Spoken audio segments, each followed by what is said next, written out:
Yan, nagkaburautan na naman. Try natin kumain, mga gutom na. Ayan, dyan sa Toyshan Restaurant. Maganda ang reviews nito, kaya gusto namin matikman o matry kasi first time namin kakain dyan. Yan yung outside ng restaurant, magandang panahon.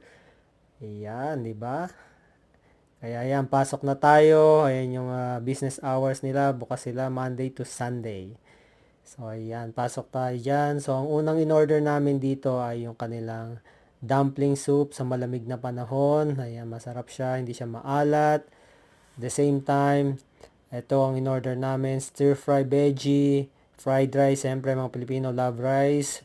At yung chicken barbecue. At the same time, paborito kong salt, pepper, and squid.